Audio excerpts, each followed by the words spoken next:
Barrie show. If you've been following the series, you know it's about inspirational people in and out of the community. Today we have none other than the great British acting legend, Will Johnson. Nice to meet you. Nice to meet you, sir. Nice of you to take time out of your busy schedule to come and talk with us. Thank you. How are you doing? I'm doing very good. Very good. Yeah. Busy? Yes, I am kind of busy at the moment. Yeah, which is good. So we had to snatch a moment to get him here. You know what I mean? So you're originally from where? Originally from Tottenham, North London Are born. you still in that area now? I spend a lot of time in that area because that's where my dad lives. Right. So whenever I'm working in London, I always stay at my dad's, but I actually now live in Kent. All right. I live in a little town called Faversham. I know Faversham. Yeah, I live there. Yeah, sometimes you need to get out of the madness of London. Yeah, you need a missus and a dog. That's What dog have you got? He's a cross between a Pomeranian and a Bichon. It's one of those fluff balls. Yeah. Powder puff. Very, very bouncy, full of energy. Yeah. Yeah. I'm a dog lover myself, so I know what it is. I like big dogs. So. Okay. So how did acting start for you? Wow. Acting for me, acting found me. I didn't actually find acting, actually. Right. Because when I was at secondary school, our first 3 years, drama was a compulsory subject. And funnily enough, it was the subject that I hated the most. That's interesting. I just couldn't see the relevance of it. You know, being a typical North London kid, I just wanted to be something like an engineer or a carpenter, you know, sort of following my dad's footsteps. Do something kind of, you know... Manual with the hands. Manual with the hands, kind of physical. And at that time, drama and the arts, for me, was just about rock and roll and loose women and loose men, and it sort of didn't have any kind of resonate with you. No, it did not resonate at all. And how I got into acting was, as I said, my first 3 years, it was a compulsory subject. And my teacher always said, you know, you've got a real talent for acting, you know. And I was like, oh, no, I forget this acting nonsense. I'm just not interested in it. And in my last year at school, they were doing this play and the lead actor dropped out. And by then, I'd not chosen drama as an option. Right. So that wasn't, you know, so I wasn't actually studying it anymore. And then my teacher came up to me and said, look, our lead actor's dropped out and I'd like you to play the lead part in this play. How do you feel about doing it? And I went, no, I don't want to do that. And then I found out that there was a particular girl who I quite liked. Okay. Who was the girl were in the lead. Okay. And I thought, this is my opportunity to ask her out. Okay. You know, like doing the play. So then I went back to him and I said, all right, okay. I said, I'll do the play. And I remember we had about like 3 or 4 weeks rehearsals, you know, like after school rehearsals, and all the time. The only thing I was thinking about during those rehearsals was the girl. I'm like, okay, when am I going to pick my moment to actually, you know, like ask her out? Anyway, it just kept going. Then we got to the first performance. And our first performance was in front of the school because we had to do 2, like one in the afternoon and then one in the evening. And it wasn't until that moment before the curtain went up. And I remember thinking, what the hell am I doing here? I shouldn't be here. And this like rush of nerves and fear kicked in. And my heart started beating, my mouth went dry. I was literally shaking. And I was literally about to go off stage to think, I can't do this. Oh, really? And then the curtain came up. And you were like... And I was literally caught like, well, you have to do it now. And I remember just kind of bungling through this first performance. Right. Literally, I bungled through it. Right. And then when it finished, I went up to my best mate and I said to him, so how was that? And he said, you weren't too bad, you know. I mean, you were a little bit nervous, but you know, but if you just kind of like relax a little bit. And I remember sort of, after that conversation, I went, I want to do this again, but I want to do it better. Better, right. Because I just found something in it that I'd never, you know, found before doing drama. you know, and so then we had the evening performance for our parents, and I thought, right, I really want to get this one right. And so I went back and I did it, and it was a bit better. I was still nervous because I hadn't really taken it seriously. Yeah. Do you know what I mean? So, and then when it finished, I spoke to my drama teacher. I said, so how do I get into this acting thing? And he said, well, you know, there are a few courses around. And so he put me in touch with the National Youth Theatre. He said they got a summer scheme coming up. And also there was a new drama group that was starting in Tottenham called the Haringey Youth Theatre. So he said, look, they're having auditions in about the next 2-3 weeks. So, and this is what you need to do. You need to prepare a contemporary piece and a Shakespeare piece. So I'm like, what is that? So what age was this? I was 16. Right. I was 16. So, and I remember my first Shakespeare piece that I put together was a speech from Macbeth. Okay. The speech where he's looking at the invisible dagger. Right. You know, it's just a dagger which I see before me, the handle toward my hand. Come, let me clutch thee. So, you know, and I've always remembered that. And the other piece was from a play by Tennessee Williams called The Glass Menagerie. I can't remember the piece, but and I kind of, again, I bungled through. I do a lot of bungling. Well, you did in the early days. You did in the early days, not so much now. And so I kind of bungled through that and got in. And the first production that they did was Macbeth. And they offered me the role. Yeah. Good choice for you to prepare. Yeah, so at 16, nearly 17, there I was playing Macbeth, you know, as a young kid, you know. Right. You know, having never done Shakespeare before. I'd studied it at school, but I'd never performed it. And that kind of, you know, got me sort of going. Gave you the momentum to keep going. Then after that, I then joined the National Youth Theatre. I was with them for 3 summers, which was a great introduction into this is kind of what it's going to be like if you want to be a professional actor. If you're serious. Because all the teachers were professional actors. All right. So you were learning firsthand from people who were in the industry.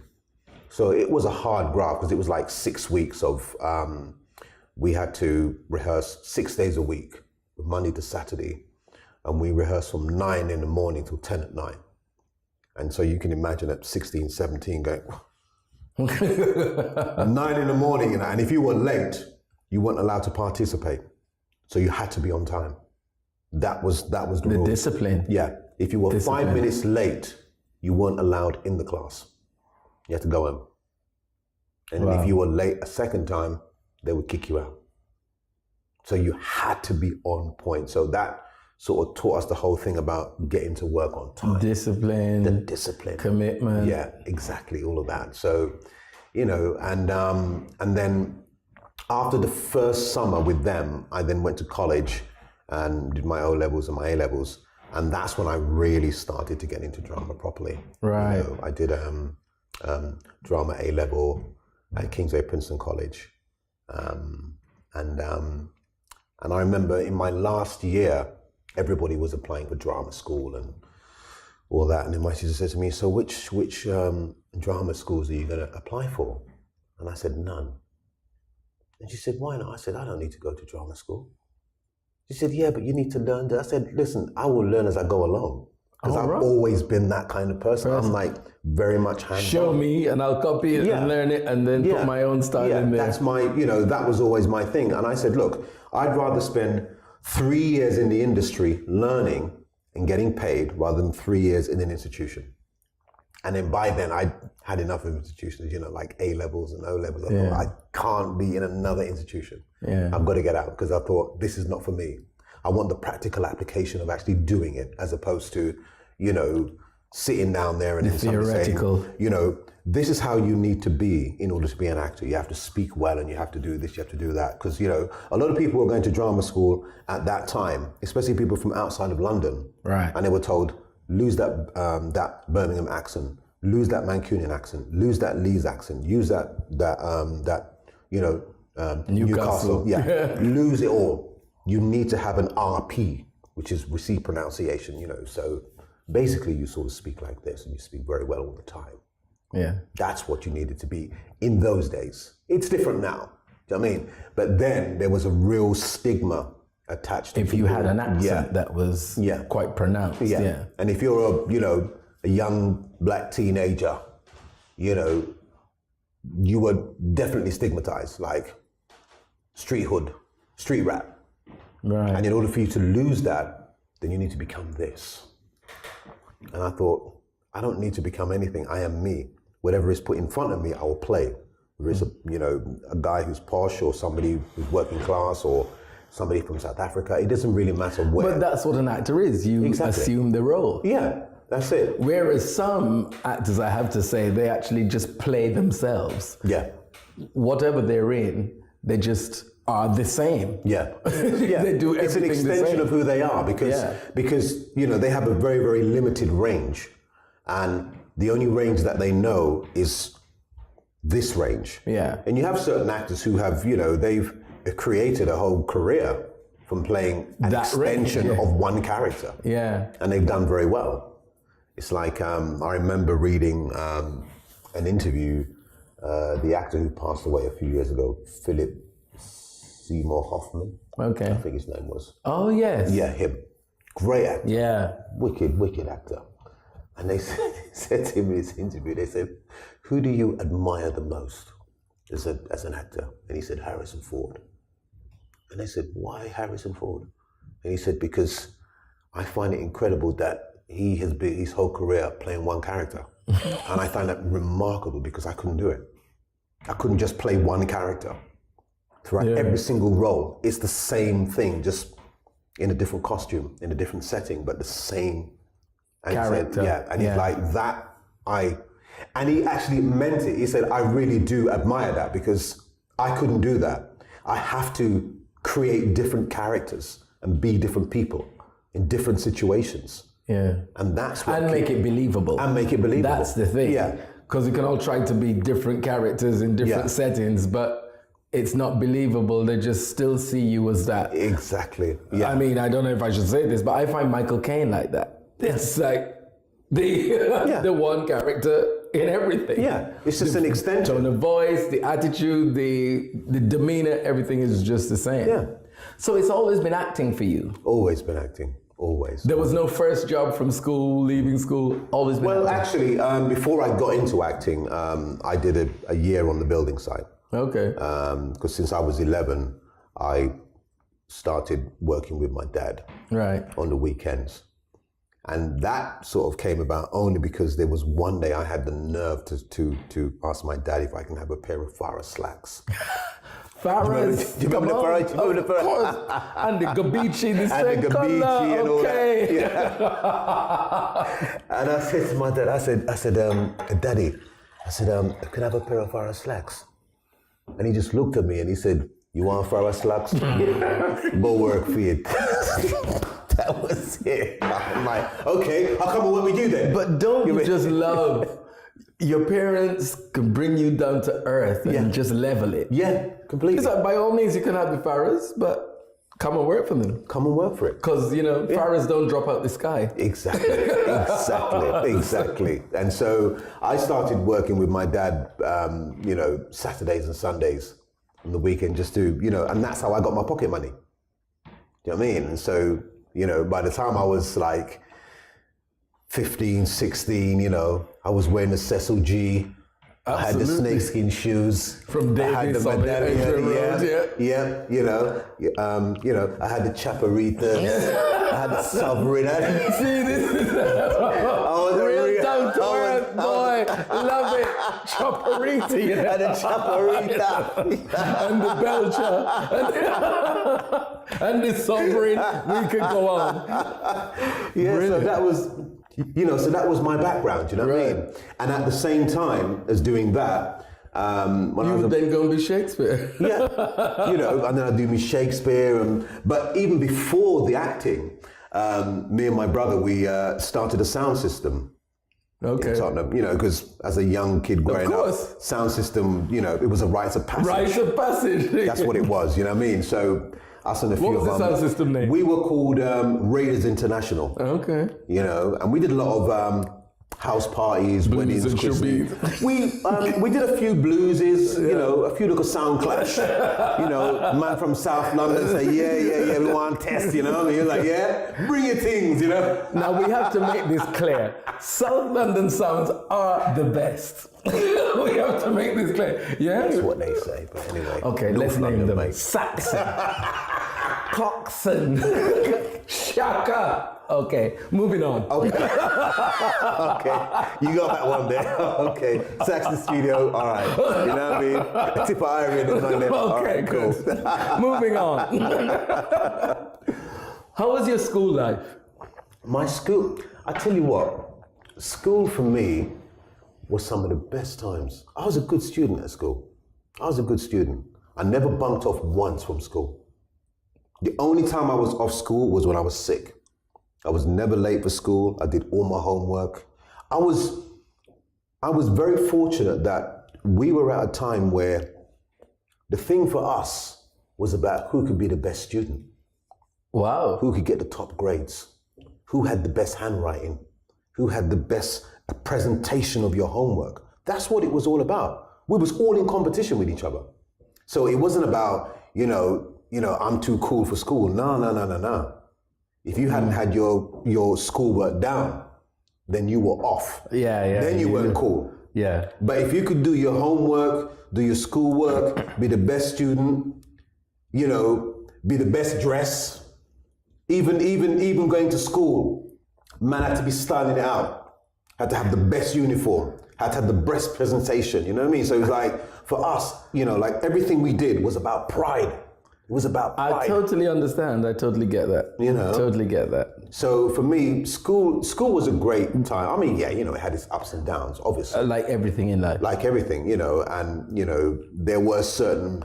But a lot of people, you know, you hear them saying, well, you know, they didn't really enjoy school, they didn't connect, they didn't have a good time. I love school. And I just think that's a pity because it's quite a precious time in your life. Yeah. And you would hope to enjoy it. Yeah. I mean, the only time for me school went a little bit skew-F was when I came to the end of the 5th year. So I decided I wanted to stay on, onto the 6th form. And before the summer holidays, we did this thing called an induction week where, you know, we didn't have to wear uniforms. And it was like, okay, this is kind of what life is going to be like as a 6th former.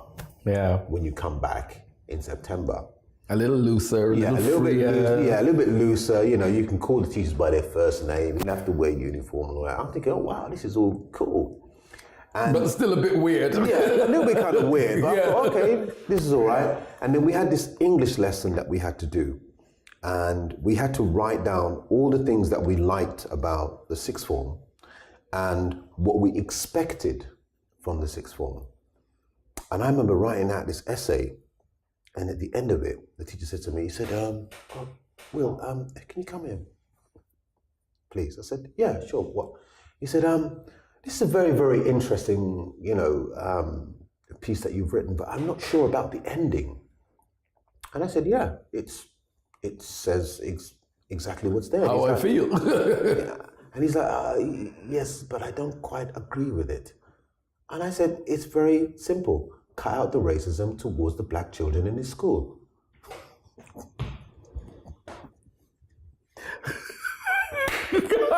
Me at 16. You went in. Young Malcolm. Young Malcolm. You know, I mean, I was in. You went in? Yeah, I was in. And he said to me, oh, there's no racism in this school.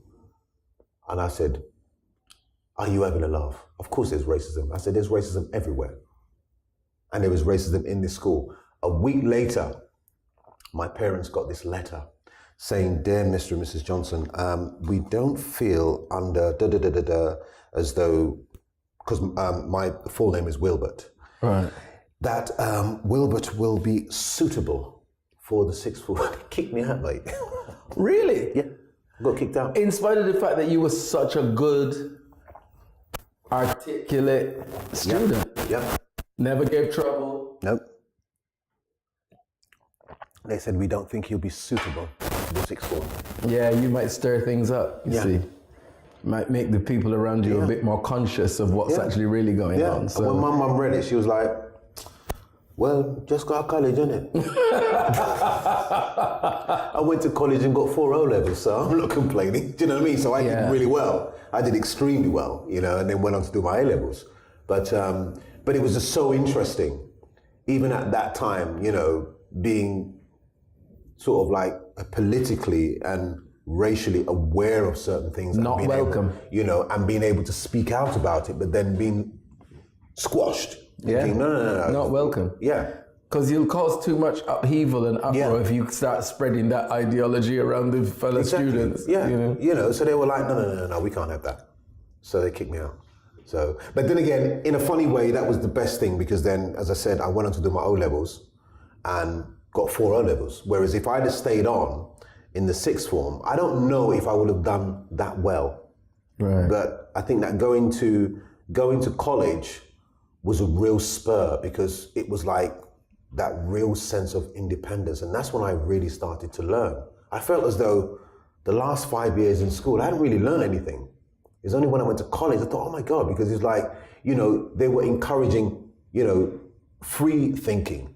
Yeah. Think for yourself. Yeah. What do you think? What do you think? As opposed to being at school saying, this is what we think, you should be thinking. You know, and so for me, that was a massive eye-opener. Well, I mean, there is also the ideology that institutions just train people to fit into institutions. They don't really train people to be free thinkers. No, they don't. They don't, you know, because I remember even when we had, you know, that career day where you go and you talk about what you want to do. And they said, okay, right, let's try and see if we can find you something along this. And I said, I want to be an actor. What the hell? Oh, by then you had a bug. And they're like, acting? No, we don't really have, and they had no references for it. So they were absolutely useless. So they couldn't help me in that respect. Do you know what I mean? Because by then I knew I wanted to be an actor. That was your path. After doing that play, I thought, that's it. This is the path. And so I said, so what do I do? And they had no, and they said, well, we actually don't have anything, but maybe if you thought about, I'm like, I don't want to think about anything else. I want to do this. This is what I want to do. Yeah. You know, and again, it's like sometimes you're in these institutions and the teachers are not really helpful. And they're not saying, okay, this person is thinking a little bit outside laterally, the box. And so then let us do the same. No. And try and provide them with some kind of guidance, which is what they're supposed to do. You know, I mean, you know, what he could have said to me, you know, back in hindsight, is that, okay, well, I don't know much about this. But I'll research it and get back to you. But I can research it, you know, because I'm sure that there must be drama schools or, you know, or there could be courses or nothing. So they were not willing at that time to extend themselves. Your favorite teacher? My favorite teacher was, and he wasn't even my teacher, but it was my my drama teacher, Mr. Davis. Because Mr. Davis was, he used to be a professional actor, and then he went into teaching. And was this at school? Or this was at school, right? And he taught in my school, which was William Foster School in Tottenham. He taught Trevor Laird, the actor Trevor Laird. Okay. Victor Romero Evans, because they went to my school. Were you all there at the same time? No, well, they were considerably older than me. But so he says. Clear. Not a young boy. Okay. No, because when I first started secondary school, Victor was in the 6th form. Oh, right. Victor was in 6th form. Trevor Laird had just left. Okay. But he went to that school and he was taught by Mr. Davis. And Victor was taught by Mr. Davis as well.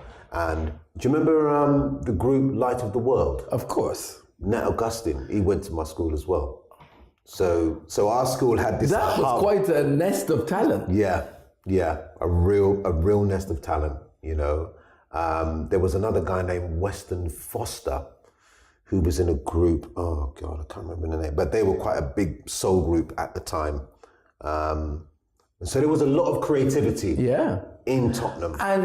But in one breath you're saying, well, they weren't really pushing you in that direction or encouraging you, but then you have this teacher that's like saying, well, I see that you've got this and I think you should pursue it. He saw something in me that I didn't see. Yeah. Because as I said, I was stuck on that kind of model of, What it should be. young Tottenham kid who should be, and I shouldn't be that. Yeah. But then when I then got into the acting, then I was like, wow, and it just kind of opened up this whole new world that I didn't know existed, because I had all these preconceived ideas about what I thought it was. Yeah. But then when you go in, you go, actually, it's got nothing to do with that at all. Right. And it's something that can actually expand who you are as a human being.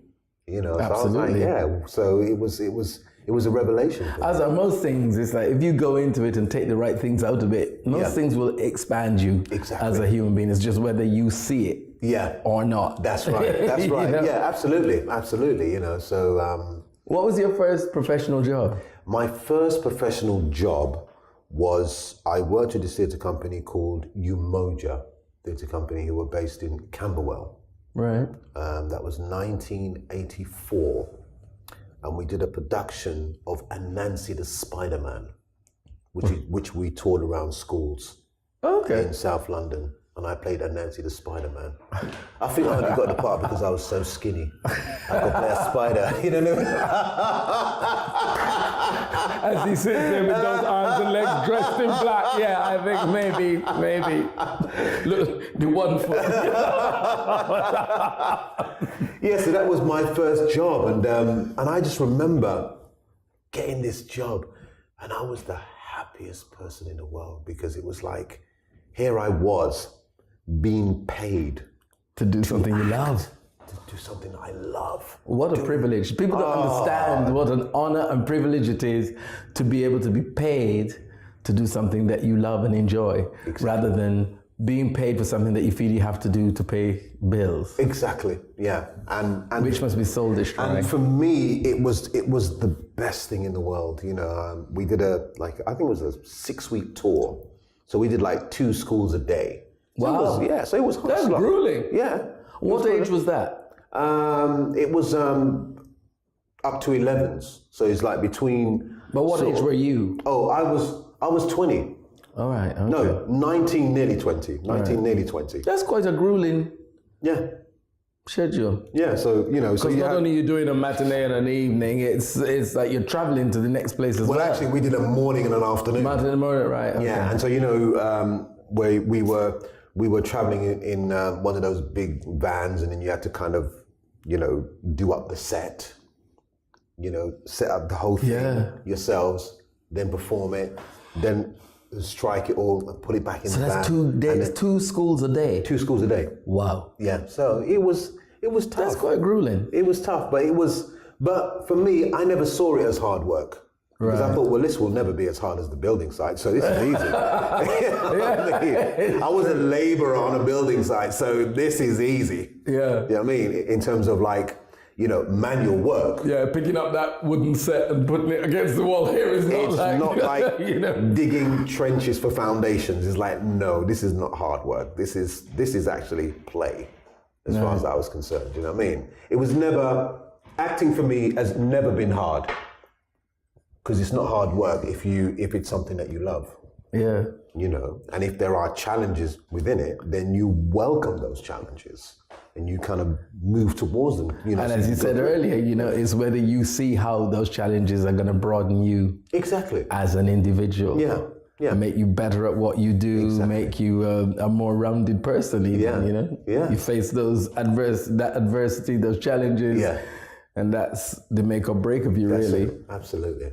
Well, I mean, I have to say, you were in one of my all-time favorite British crime series, Waking the Dead. Love it. From the very first ones. And I followed them all, went through the changes of casts. Yeah. The only 2 things I followed, that and Spooks. Wow. Love them. That was a truly blessed time doing that show. And I have to say, and let's give a strong prayer up. It may be coming back. It's about time. Because they're actually working to try and bring it back. They've been showing reruns.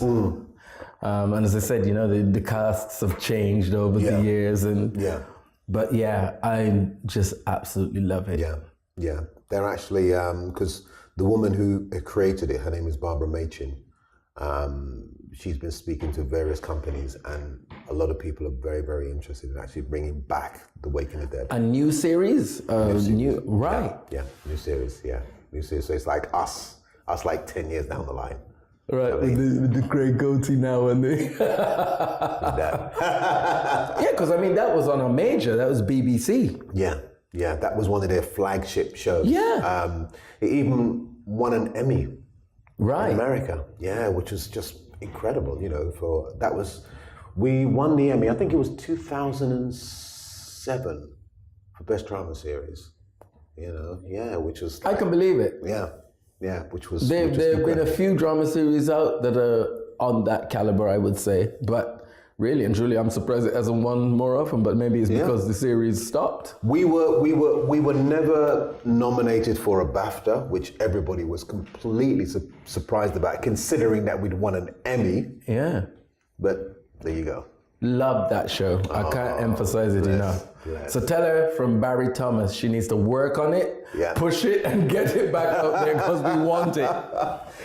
What's actually interesting is that early this year, we did a radio version of it, and it was called The Unforgiven.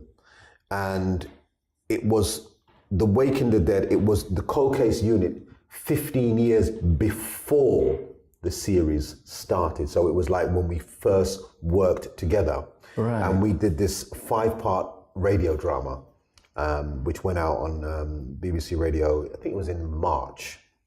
And it was so successful that they've commissioned another one. So we're doing another one next year, January, another one, because they loved it so much. And at the same time, Barbara's still pushing for the series that we come back to. So is she writing new ones, or how does it work? Yeah.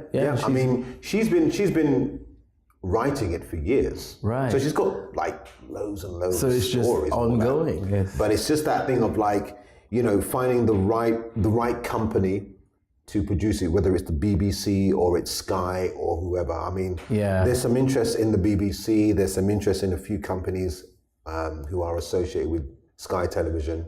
But again, it's about getting the right producer, getting the money. Yeah. Because if you're going to come back with Waking the Dead, it's got to be caliber and a certain standard, because it started off a certain standard. Yeah. You know, it wasn't low budget by any stretch of the imagination. Exactly. It was... And the last time we did Waking the Dead, that was 8 years ago. Technology, etc., DNA, forensics, criminal have improved. They've all improved, and they've all stepped up. So we know that the actual tools that we would be using would be on another level. So therefore, you got to chuck money at it. You know what I mean? So someone's going to come up with the money to actually make it.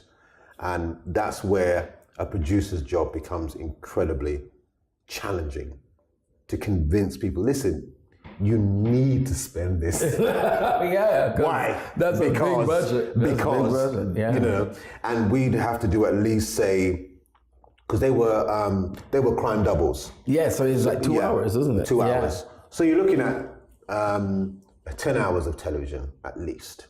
Do you know what I mean? And that would take you to film 10 hours of TV. Nowadays, you could do that in about 6, maybe 7 months. Maybe, if you're lucky. At a push. Yeah. But then if the budget is tight, then they say, yeah, you can do that in 5. You're like, what? Yeah, 5. That's all we're giving you. So then you might have to do like what they call an 11-day fortnight, where you work Sunday to Friday, and then the following week, Monday to Friday, then Sunday to Friday. So it's like, you know, so you have like 1 day off every 2 weeks. Yeah. Yeah. Wow. And it'd be long hours. That's grueling. Yeah, long hours. But you know, how does that affect your performance? Because you're exhausted, the remembering of the lines. It's not even us, you know, it's the crew. It's the crew. They're the ones who take the brunt of it. Yeah. Whereas I could do a really big scene and then they say, right, okay, we don't need you for the next 3 hours. Yeah. because we're going to film this, but the crew. But the just crew keep are going. there all the time. But they don't have changeovers? No? Not necessarily, no. Right. No, it's the same crew. So they're working the full thing every day, all day. Wow. Crew go all the way through. All the way through. It's sometimes they'll say, all right, on this particular setup, we want 2 cameras. But then what they try and do now is they have like a main camera operator, and they'll get the DOP, who is also a camera operator. So he's operating one camera, he got next man, as opposed to getting in 2 camera operators. Sometimes they do that. Right. If you're working on like a big budget thing, then they will have 2 camera operators, A and B. I did a series a couple of years ago called Outlander, this American show, and they had two camera operators on that, and just the one DOP. So you just set the lights and they did all the other stuff. But normally they're trying to cut costs. Yeah. Is they get a DOP who can camera operate as well. So that he's There's all playing these 2 little, roles. there's all these little things, man, that happen all the time. To cut the budget. Absolutely, To cut Otherwise, it's like, I've got to pay for you, then I'm going to pay for you, then I'm going to pay for you. No. I'll get you to do 2 jobs, and then we'll work out a deal. Yeah. So you benefit. You won't actually get the money for 2 jobs, but probably 1.5. Yeah. You know what I mean? So you get a bit more, and we'll save. Yeah. And then we'll have that guy there, as opposed to having 2 camera operators. Because even if you've got like A and B, even if B is sitting around all day, he's still gonna get paid. Because at some stage you're gonna use him. Do you know what I mean? So it's like, so what they try and do now is like, in order to save time, is they try and set up shots where you can use both cameras. Right. So it's like, so like I'm getting you on a close, and then so-and-so, he's getting you on a mid shot. And then that's done. Then we can move the camera that way, move it that way, move it that way. And then just fix it all in the edit. Yeah. As long as it doesn't compromise the lighting, because sometimes you can try and use 2 cameras and it can compromise the lighting. Right. So you have to be careful about that. Tell me about your time as Othello. Othello, oh my God. That was one of the hardest things I've ever done. It made me even give up smoking, should I say this on camera? Well, that's good. Yeah, because my biggest fear was losing my voice. Because when you read the role of Othello, you think to yourself, in what world? Yeah. Because it's like, on paper you think, but surely he'd go, well, bring so-and-so, let me quiz them in the same room and see who's telling the truth. But that never happens. So one of the things that I said to the director was, I said, Othello must be so naive. He has to be naive about love and about what love means to him, because he's been a soldier and a fighter his whole life. Then he meets this woman, falls completely head over heels in love with her, and he gives his all to her and then some. So whatever she says, he believes, he trusts. At the same time, Iago, who is his best friend, he loves and trusts this man with his life. He's, this man has saved him on the battlefield. Yeah. So it's somebody so if Iago is telling Othello, look, I think, not quite sure, but I think your wife may be. The only reason that could be feasible is if Othello knows nothing about love and is not cynical about love, that has a purity about love. So it's like, if you love me, you love me. If you're not in love with me, then it's something else. But there's no in the middle. In between, there's no gray areas. And then also the other thing as well that we had to bear in mind was the speed of the production. There's almost like no thinking time for Othello. If you gave him that much space to think, he'd say, wait, stop. Bring her here now. But he never does that. Yeah. And even when she is with him, he's so consumed with rage and the grief and this sense of betrayal that he doesn't dare say it, because she might say, yes, I have been with Cassio. Yeah. Now you have to know the story of Othello. Yeah. You have to know the story. And if you don't, go and read it. Yeah. But it was a role where you have to tap into your sense of betrayal, your sense of love, your rage, because once he starts, that's it, he doesn't stop. Yeah. Until the end when he realizes he's been tricked. It's not until the end that he realizes he's been tricked. That's why he kills himself. He kills himself not because of, some of it is shame. Yeah, there is. But it's that thing where he cannot live without her. Yeah. She's gone. So what is the point of me continuing? There is no point in me continuing because the love of my life, the person who I was living for is not here anymore. And I'm the one who killed her. Yeah. Thinking I did it for all the right reasons, to realize that I did it for all the wrong reasons. Because I was tricked. If you don't know Othello, get to know Othello. Yeah. But it was really, really challenging because you have to go to some really dark places yeah. in yourself every night. 8 shows a week. You have to find that thing in there, which is really hard. And where did you perform it? Up in Scotland, at the Royal Lyceum Theatre, which was great. Do you know what I mean? It was so hard, but it was so good. Because to actually get to play a character that is pure emotion. He's not a heady person. Othello is pure emotion, which is why he could be manipulated, because he's pure. Yeah. If there was a shade or an ounce of cynicism about Othello and the world, you could not manipulate him. Yeah, you just go. Yeah, because he'd just do that. Yeah, whatever. Yeah. But he's not that, because the minute Iago says the first thing, he's like, what? And then Iago knows that he's got him. And it's just so subtle.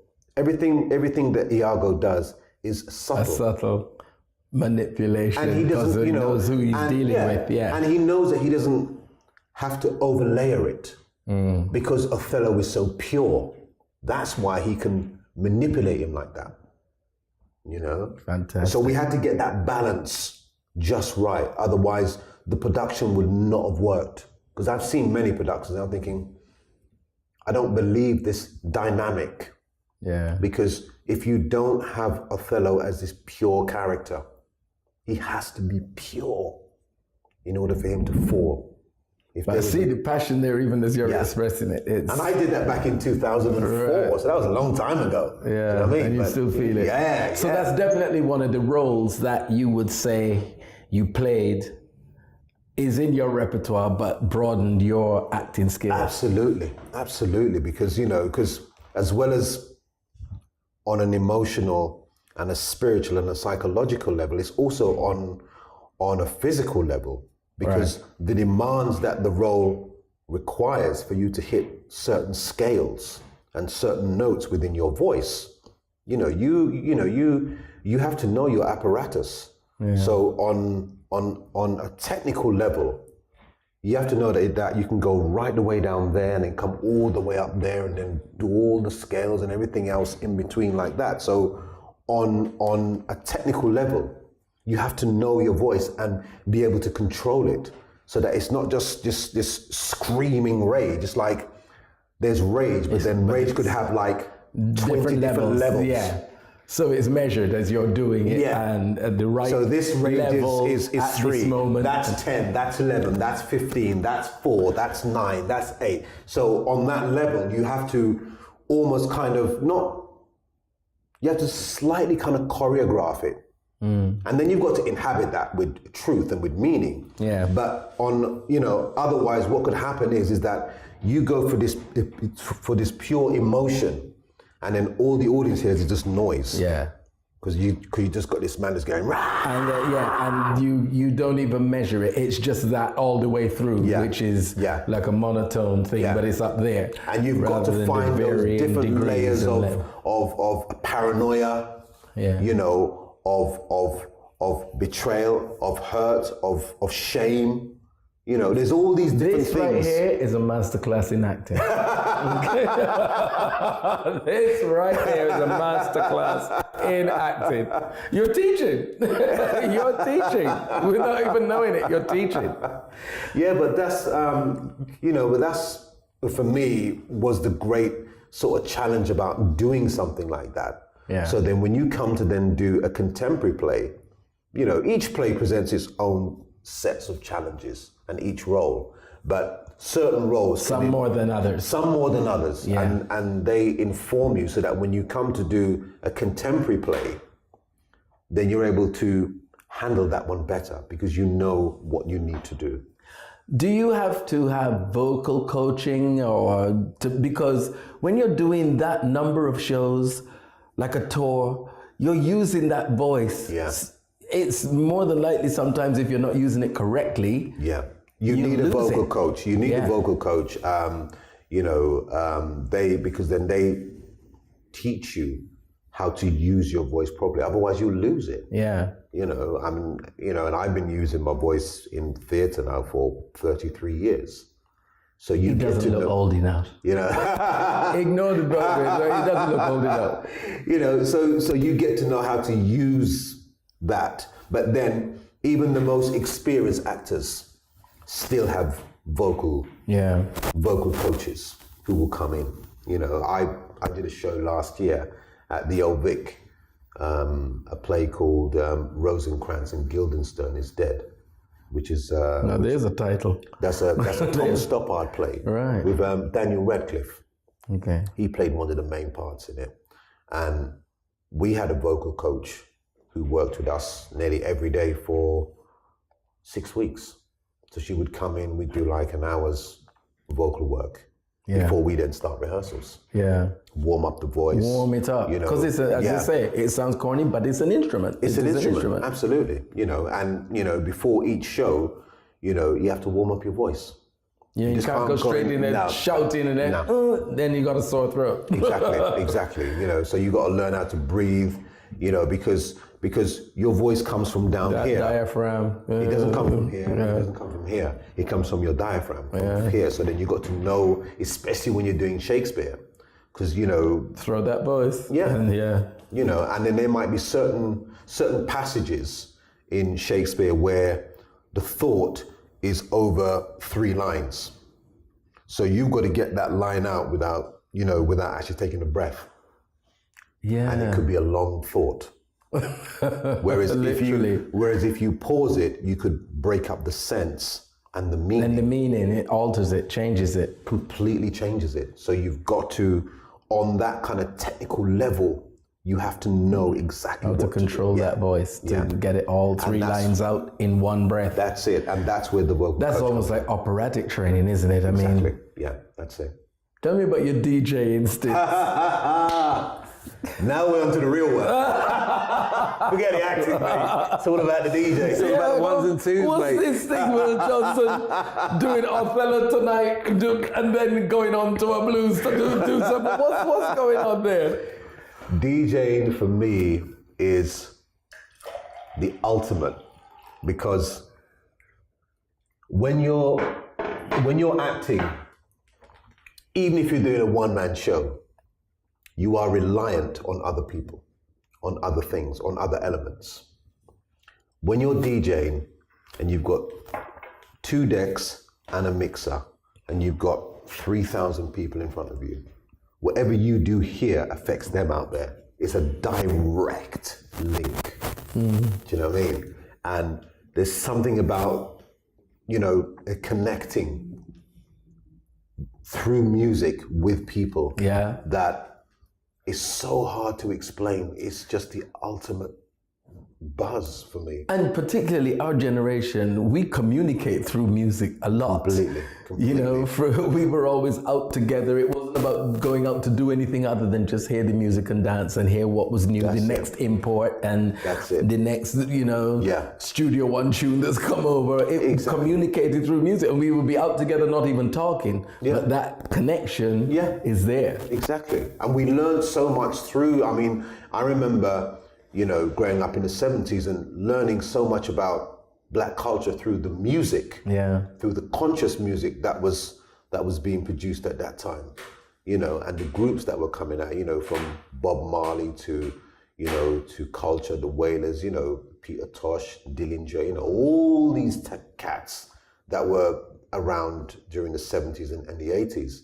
And so for me, music has always been like, it's a way to escape, it's a way to find myself, it's a way to express myself. And then when I, you know, started to learn how to mix and, you know, to do a bit of scratching and all that kind of stuff, that's when you could really sort of express yourself in the sense of, you know, I'm playing 2 tunes, you know, they could be, you know, soulful house or whatever. I can remix it on the spot. Yeah. You know, so you got the basic tune that's going there, and then through the instruments on the mixer, I can reinvent that track live. Yeah. That's the ultimate. Okay. Yeah. Well, I can see there's as much passion there,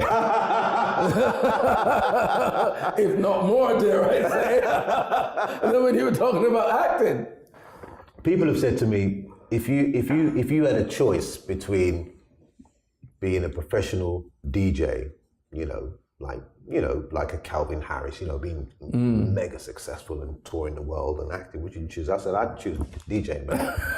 Really? Yeah. As much as I love acting, I prefer playing music more. And if I could really make a living out of playing music, I would do that.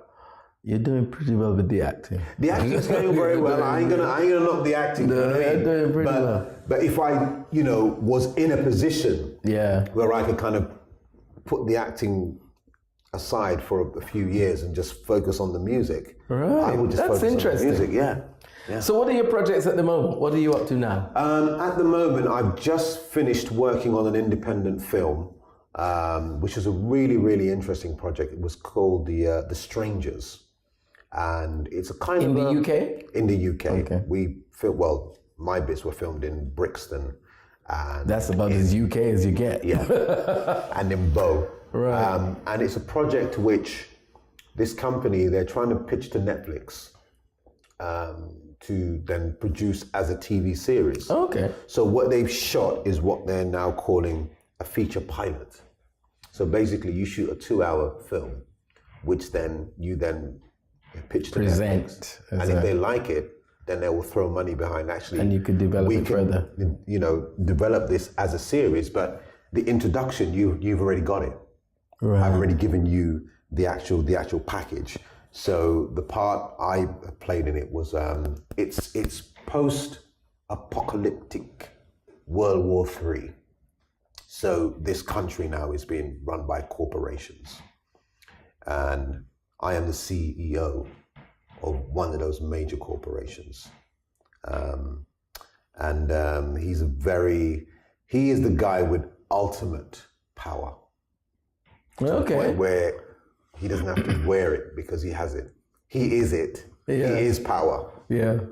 And when you have a character that is power, it's almost like you're God. In that world, he is like the God of that world. Yeah. But he's a very charming, very affable, very nice human being. But you know, this is the man who can, you know, smoke you in a millisecond. Wow. If he if he sort of woke up and thought, oh, you're gone, then you're gone. So he has that kind of power.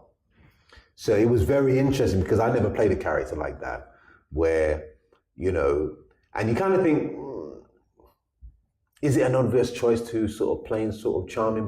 But then again, you do, because when you're that powerful, the only thing you can be is nice.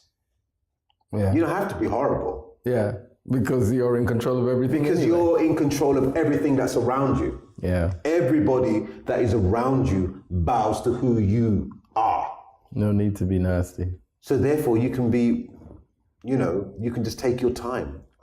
When you have that kind of power, I was just thinking to myself, you know, when I got the role, I was thinking, what is it like to be a person who has everything, but also controls everything?